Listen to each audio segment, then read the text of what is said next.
ஜனவரி 9ஆம் தேதியுடைய நடப்பு நிகழ்வுகள் பார்க்கலாம். ஃபர்ஸ்ட் கொஷின், கலைஞர் மு. கருணாநிதி பொற்கொலை விருது நாடகம் பிரிவில் பெற்றவர் யார்? KS. Karuna Prasad. Second question, உரைநடை பிரிவில் பொற்கொலை விருது பெற்றவர் யார்? பாரதி புத்திரன். தேர்ட் கொஷின், கவிதை பிரிவில் பொற்கொலை விருது பெற்றவர் யார்? சுகுமாரன். ஃபோர்த் கொஷின், நாவல் பிரிவில் விருது பெற்றவர் யார்? ரா. முருகன். ஃபிஃப்த் கொஷின், சிறுகதை பிரிவில் விருது பெற்றவர் யார்? ஆதவன் தீட்சண்யா. சிக்ஸ்த் கொஷின், தகவல் தொழில்நுட்ப மாநாடு எங்கு நடைபெறுகிறது? சென்னை.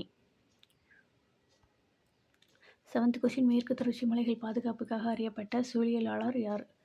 ஆன்சர், மாதவ் காட்கில். இவர் சாம்பியன்ஸ் ஆஃப் விருது பெற்றவர். எய்த் கொஷின், சாம்பியன்ஸ் ஆஃப் எர்த் விருதை வழங்குவது யார்? ஐநா சபை. நைன்த் கொஷின், சோம்நாத் கோயில் மீண்டும் கட்டப்பட்டது எந்த ஆண்டில்? 1951. 10th கொஷின், சோம்நாத் கோயிலை மீண்டும் கட்டியவர் யார்? சர்தார் வல்லபாய் பட்டேல். 11th கொஷின், ஆதார் சேவைகளுக்கான புதிய அடையாள சின்னத்தின் பெயர் என்ன? உதய். 12th கொஷின், ஆதார் சின்ன வடிவமைப்பிற்கான பரிசு பெற்ற மாநிலம்? கேரளா. உதய் பெயருக்கான பரிசு பெற்ற மாநிலம்? மத்திய பிரதேஷ். 14th கொஷின், ஆசிஸ் கோப்பையை 4-1 என்ற கணக்கில் வென்ற நாடு எது? ஆஸ்திரேலியா.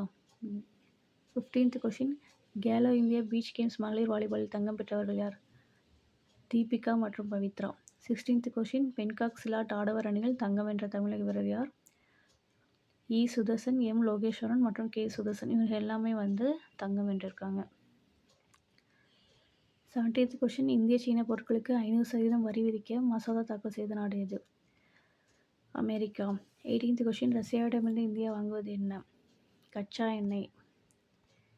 19th கொஷின், முகலாய மன்னர் கஜினி முகமது முதல் படையெடுப்பு நடந்த ஆண்டு? சோம்நாத் கோவில் மேலே முதல் படையெடுப்பு என்ன நடந்துச்சுன்னா இப்போனா 1026ஆம் ஆண்டு. இப்போ 1000 வருஷம் மீட்சி பெற்றதுக்காக பார்த்திங்கன்னா சுயமரியாதை திருவிழா சோம்நாத் கோவிலில் நடைபெற்றுட்டு வருது.